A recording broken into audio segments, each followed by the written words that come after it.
Hello नमस्कार मित्रों, आप सभी का आपके अपने चैनल जीपी इंस्पायर्ड में स्वागत है। मित्रों, हमें कभी भी किसी अनजान पर विश्वास नहीं करना चाहिए। एक बार एक शिकारी जंगल में शिकार करने के लिए गया। बहुत प्रयास करने के बाद उसने जाल में एक बाज पकड़ लिया। शिकारी जब बाज को लेकर जाने लगा तब रास्ते में बाज ने शिकारी से कहा, तुम मुझे क्यों लेकर जा रहे हो?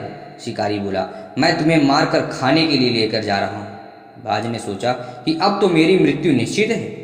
वह कुछ देर यूं ही शांत रहा, फिर कुछ सोचकर बोला, देखो, मुझे जितना जीवन जीना था मैंने जी लिया और अब मेरा मरना निश्चित है, लेकिन मरने से पहले मेरी एक आखिरी इच्छा है। शिकारी ने उत्सुकता से पूछा, बताओ अपनी इच्छा। बाज ने बताना शुरू किया, मरने से पहले मैं तुम्हें 2 सीख देना चाहता हूँ। इसे तुम ध्यान से सुनना और सदा याद रखना। पहली सीख तो यह कि किसी की बातों का बिना प्रमाण, बिना सोचे समझे विश्वास मत करना। और दूसरी यह कि यदि तुम्हारे साथ कुछ बुरा हो या तुम्हारे हाथ से कुछ छूट जाए तो उसके लिए कभी दुखी मत होना। शिकारी ने बाज की बात सुनी और अपने रास्ते चलने के लिए आगे बढ़ गया। कुछ समय बाद बाज ने शिकारी से कहा, शिकारी, एक बात बताओ, अगर मैं तुम्हें कुछ ऐसा दे दूं जिससे तुम रातों रात अमीर बन जाओ तो तुम क्या मुझे आजाद कर दोगे?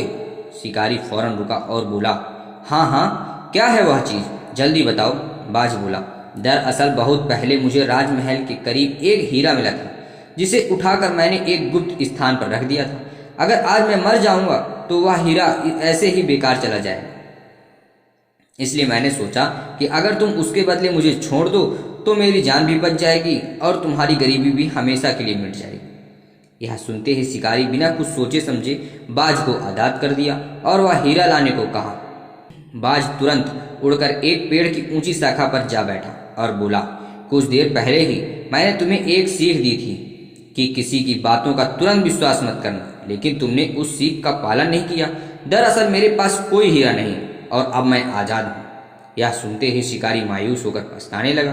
तभी बाज बोला, तुम मेरी दूसरी सीख फिर से भूल गए कि अगर कुछ तुम्हारे साथ बुरा हो तो उसके लिए तुम कभी पछतावा मत करना।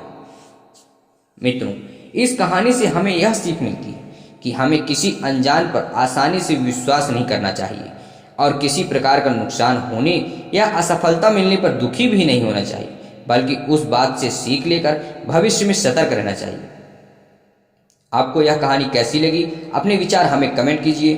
कहानी पसंद आए तो वीडियो को लाइक करके चैनल को सब्सक्राइब कीजिए और बेल आइकन जरूर प्रेस कीजिए।